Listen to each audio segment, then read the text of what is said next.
I will do a quick introduction about Dana. Dana has over 18 years in identity management, have applied IGA, which means identity governance and administration, experience in most vertical markets, including healthcare, retail, finance, defense, and higher education. And Dana's career IAM experience spans the full breadth of IAM related responsibilities, including software development, implementation, design, business process consulting, software sales, and sales engineering.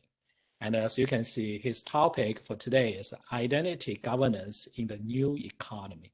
Well, first of all, thank you all for joining this evening. Again, my name is Dana Reed. I'm based out of Denver, Colorado. I happen to be in Austin, Texas today, where we got about 3 inches of rain in an hour and a half yesterday, which was made for a nice walk into my hotel. But regardless, what I wanted to do today is just kind of talk about, we're talking about digital transformation and the changes that have been taking place, the 10 years of change that's really taking place in the past 18 months due to COVID and whatnot.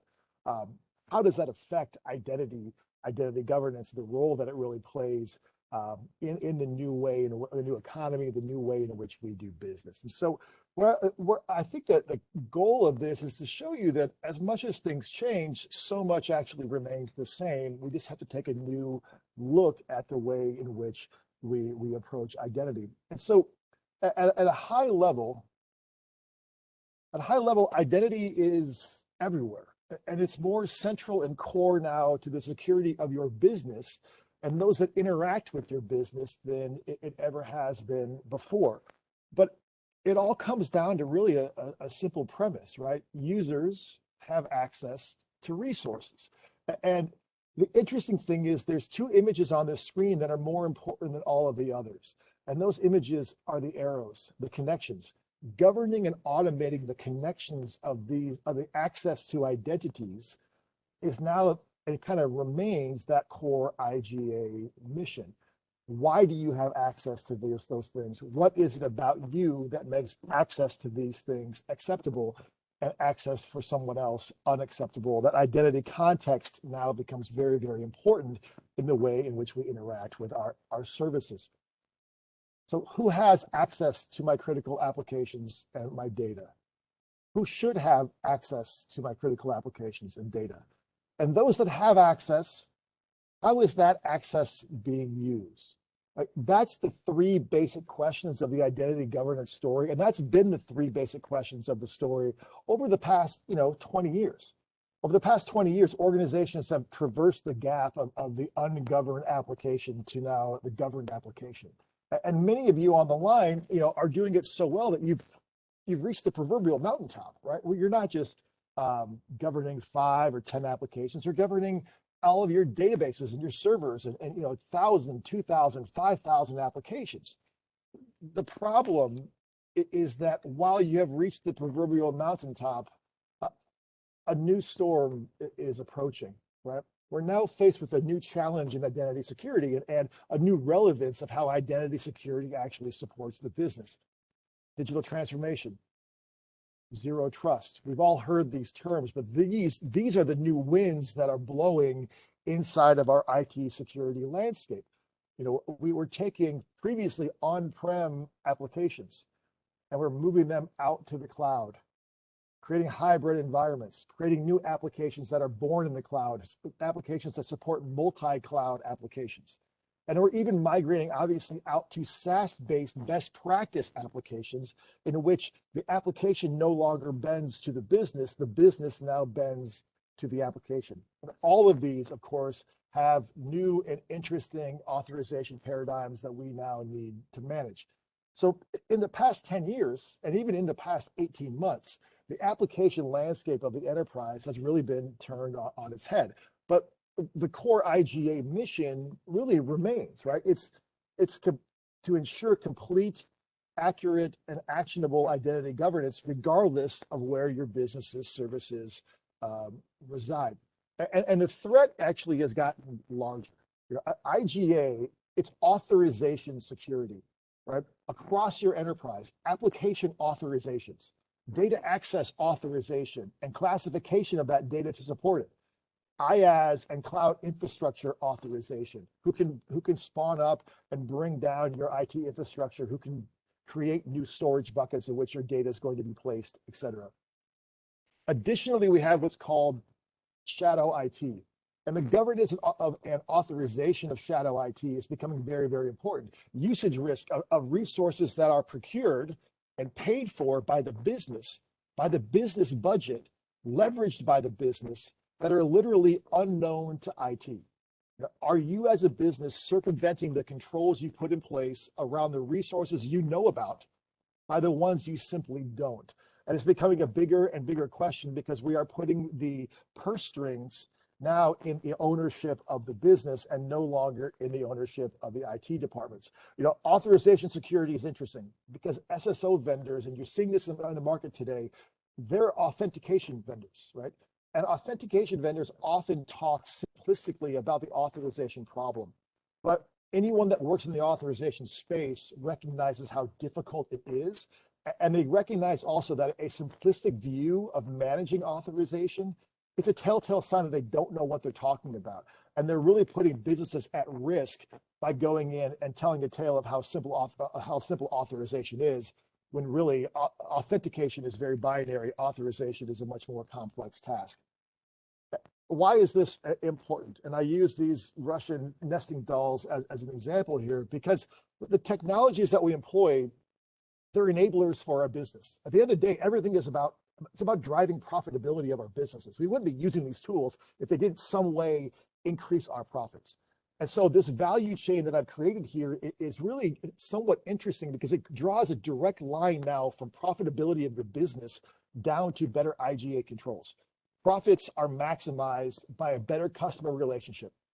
Customer relationship is now enabled or modernized by digital transformation. That's why we're doing it in the first place. Digital transformation, it's delivered by zero trust, which was what the whole speech was about earlier today. And zero trust is reliant on what? The rule of least privilege, giving people only the access they need to do their jobs. And the rule of least privilege is optimized or delivered by what? Proper governance and access modeling. In other words, authorization level security. And that's why authorization level security, identity security, is becoming so important. Authorization security, it's not easy, however, and in fact, it's actually becoming more and more complex. And the identity is becoming more and more centered to the discussion. There's a guy named Dan Hitchcock back in 2005. He worked at Microsoft, and he actually got this right. He called it out. He saw that we were moving away from host level security and network level security and moving now towards data layer security. And so, it's not a surprise trend. This has been going on for a while. We've just simply hit that 2 to the X kind of exponential growth. And that's why we're seeing this so much right now with the causes I talked about earlier with migration to the cloud, et cetera. So identity becomes the center of security, and how identity interacts with all of the rest of the business, the rest of your modern IT security landscape and infrastructure becomes much more important.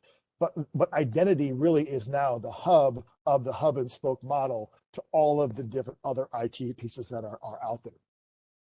Now, what's happened because of this is this.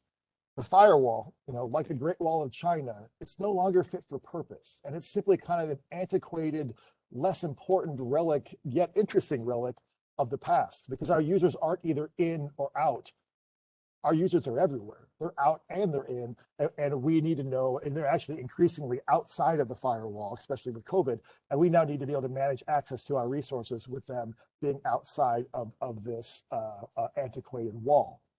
Additionally, 80% of our data is outside of that wall as well, in Box, Dropbox, Office 365, SharePoint, et cetera. Interestingly enough, 80% of our breaches are data that is unstructured data. So we're actually putting our data more at risk by moving it out to the cloud if we don't govern it correctly and know where it is. So what that means for us is this. We need to have better detection of our accounts and data than we ever had before. And detection isn't good enough. We need to actually have classification of that data. Where are my risky assets located? And where is the business now most susceptible to threat?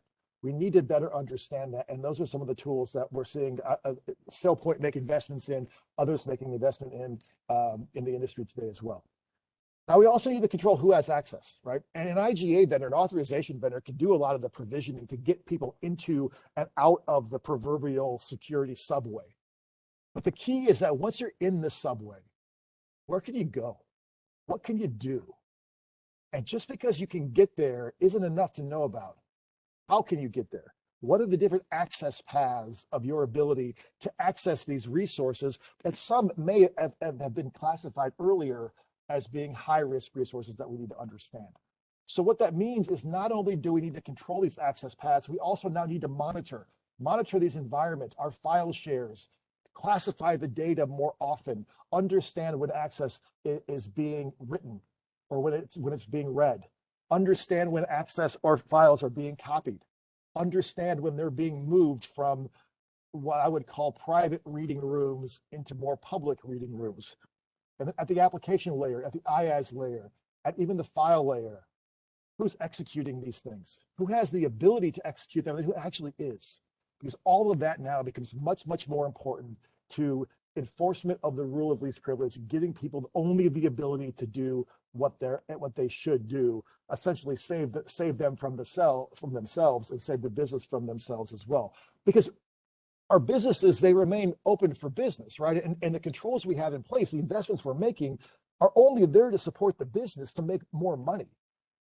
And they're simply here to provide access to services that our users need in order to have a good user experience with us. Whether that person is a customer, whether they are a buyer or consumer of our products, whether they're a supplier of our products, or whether they are a consultant or a partner or an employee that works in one of our offices. And by offices in 2021, I don't mean this office. Well, I do, but I also mean this office, right? But what I also mean, which people are now forgetting and is becoming more important, is I also mean this office, the OT office, the OT network. Because those that are working on the manufacturing floor, the industrial, and are using industrial monitoring systems like supervisory control and data acquisition systems, or what we call SCADA systems, programmable logic controllers, distributed control systems. All of these are systems that never should have seen or never thought they would see the light of day outside of that air-gapped network in which they currently operate. Here's the problem. Digital transformation has now bridged that gap between the OT network and the IT network. We can actually be better manufacturers by taking the data in the OT network and computing it inside of the IT network. So things like firewalls and jump boxes and all these things, they now allow us to essentially bridge the gap, bridge that air gap, so that that threat that we saw previously only in the IT network actually now also exists in the OT network. And if you want to get really, really scared about the OT network, OT networks are things that use Windows 7 on a specific patch, 30-year-old operating systems, right? These are people that Windows 95, et cetera, and they can't upgrade because the system can't upgrade. These are systems that have administrative users without passwords because they never thought they'd see the light of day outside of that air-gapped OT environment. And we now, in the IGA world, need to be more understanding that this exists and that the threat in these environments is very, very real. So I'm not sure how many manufacturing folks are on the phone today, but that convergence of IT, we really need to start thinking of the hacks that apply to an OT environment are the same exact hacks that apply to the IT environment. They are just way more dangerous now because you can literally, take down the Iranian nuclear facility, which a bunch of governments actually did through Stuxnet years ago by doing this exact thing. So let's talk about identity security now in the modern enterprise. And so what does that look like? The first is that we need to expand our field of vision. As we talked about earlier, OT environments, IT environments, looking at our data, looking at our IaaS environments, et cetera. Next, we need to integrate and normalize the data into better insight. We need to provide more actionable data and give our users a better understanding of what it is that they're actually governing. Third, we need to supersize with data science, leverage artificial intelligence and machine learning to help us do our jobs better, identify the risky needles in the IT security haystack. We can do it better and we can now do it faster. Next, we need to integrate identity security into the end user's work stream as close as real time as possible. which means we need to meet them where they work. And I'll talk about this in a little bit. But the more that we can actually integrate with a user in their proper work stream, we can actually do more access governance, and the user actually doesn't even realize that they're doing governance in their day-to-day work. And lastly, we need to use these better tools to do more event-based governance, govern continuously, get as close as possible to the event, because that is where the mitigation of risk is most valuable. So first, we want to expand our field of vision. You know, the people that used to care about identity reporting information was small. But now, because identity is the center of security, those people are many, whether it's provisioning activities, audit activities, IaaS governance, cloud governance, FAM governance, or file access management governance, SOD, et cetera, shadow IT. There's a lot of people that really care about what services we're using and who has control over what and who can do what and what is being placed where. So that means we need to actually remove our blind spots, understand that it is important that the enterprise of today requires that we extend our view into more identities: employees, contractors, bots, suppliers, business partners, vendors, you name it. Human and non-human identities need to be managed in this new world, and they need to be governed correctly. Just because they're human or not human doesn't mean they don't need to be treated as such. We need to govern more applications, right? As we bring on applications, we need to have an understanding that we're using them, understand we're paying for them, and understand what access is on them, what users are there, and what data they are placing. Third, with application sprawl, of course, comes untamed data. And we share that data across all of these applications. So one of the fastest areas of risk in the enterprise is the growing access to data stored in files outside of traditional apps and databases. And so we need to extend our governance out into things like Microsoft environments and work with our partners at Microsoft to be able to say, all right, let's come together in a partnership and govern this access best. Fourth, as was said earlier, infrastructure is now code. Application storage infrastructure, they're being created and destroyed at will, and everything is susceptible now to attack and risk. So we need to extend our governance into the policy authorization constructs in the cloud. Understand access and understand access paths. And once we understand those access paths, we need to go on to the second phase, which is integrate that data and normalize that data into something that is actionable. Because what's happening for those of you that have more mature IGA programs, what you realize is this: we're governing so much already, and it's hard. And the problem is the on-ramp, there's a traffic jam on the on-ramp too. We're governing more and more and more. And we only have a limited amount of time to do this work. We're only human, right? And our employees are only human. And so that really, what it does is it puts the effectiveness of our program at risk. How well are we really doing in governing, or are we just going through the motions and not getting anything out of it? So we need to really identify the effectiveness of our program and look at our people and look at their activities and support their activities by doing things better. It means coloring in the lines. When you're looking at a certification, let's do data classification. Show you this gives you PII access. Identify access paths, as I talked about earlier. Identify segregation of duties enforcement. Did you know that when you're requesting this, you are walking yourself into a business SOD violation? And even using data science and machine learning to provide recommendations. This entitlement on your user is not in line with his or her peers. And in a standard social structure, if your peers can do their jobs without that access, shouldn't you be able to as well? Maybe we need to start thinking about that and putting those things in front of our users so that they can actually do their jobs better. And that means we supersize with data science. We can now use graphic databases and take users, all these dots are users, they cluster together by how similar their access is to one another. Not their job title, not their location, just how similar your access is to one another. And what that allows us to do is, we can see these clusters of people that probably have similar job function, makes for better role mining. And we can also identify those people who are the outliers, peer groups of one. You're either a peer group of one because you have a unique role in the organization, or you're a peer group of one because you're someone like me who's been here for 10 years. and you have had 5 different jobs. And so you don't look like any peer group. You look like a union of the past 5 peer groups that you once belonged to. That means your access is obsolete. And so what we can do now in the new world is there is a new reliance on understanding what you don't need any longer. All access, admin access, is inherently risky, right? If you are a contractor, it is situationally more risky to have that admin access than if you are a trusted admin. But what if you're not in that job any longer? That's what I call obsolescence risk. And so what we need to do in the new IGA world is identify obsolescence risk and help the business remove it. Remove it before potential risk turns to kinetic risk, because kinetic risk is what's expensive. Potential risk isn't expensive. It's just about to be expensive when you get breached or something bad happens. And so we need to take our users and identify obsolete access through recommendations and data science and downsize them and get them more towards what? The rule of least privilege.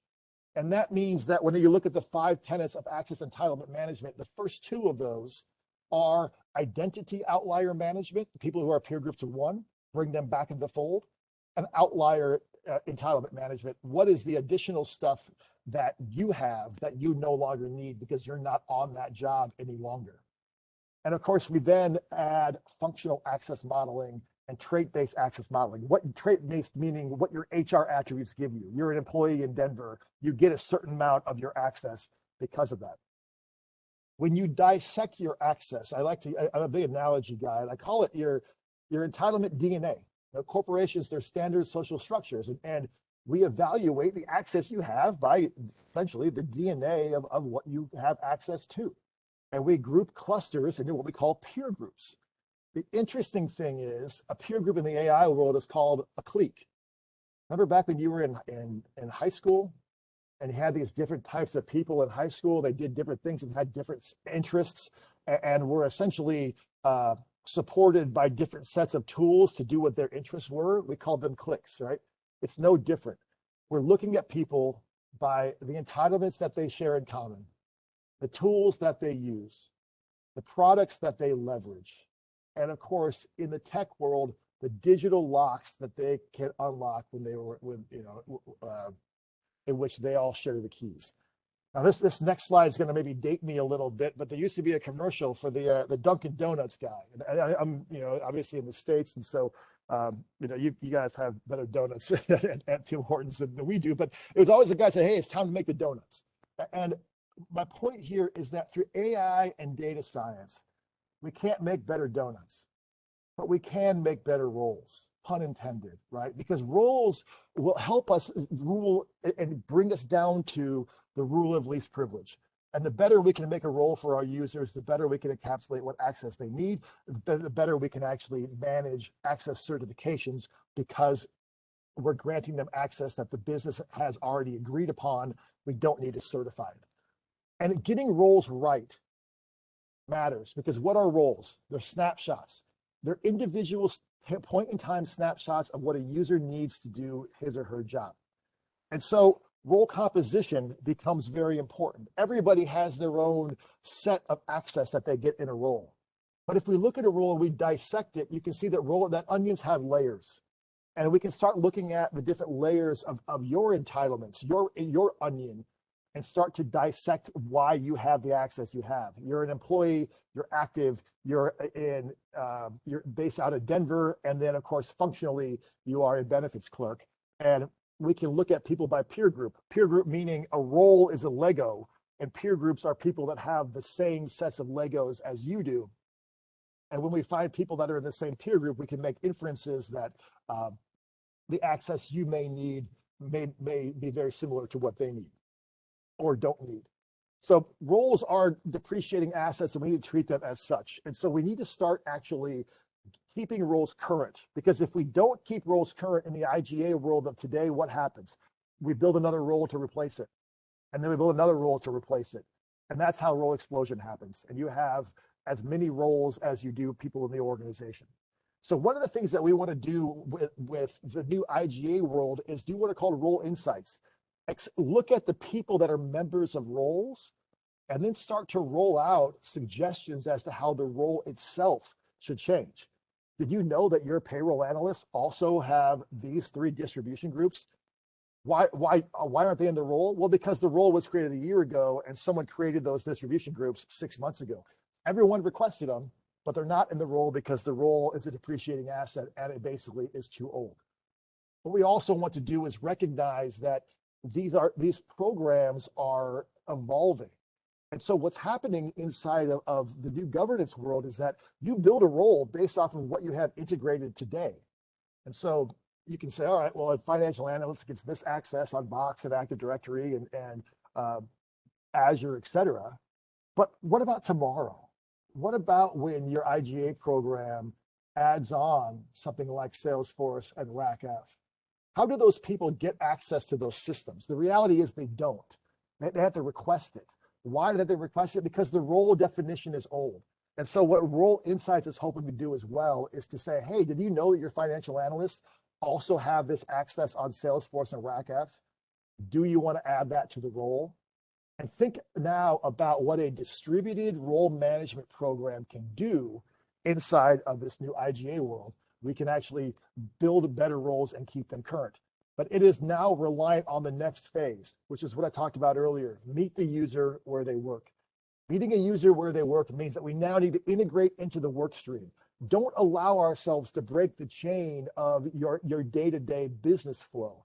The minute someone's got to stop and go look at a different web page and log in, all of a sudden it takes too long.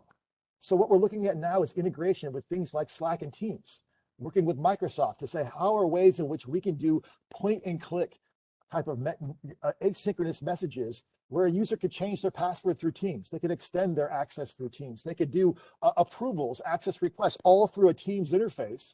And they never actually have to leave the context of the way they're working today, approve access, et cetera.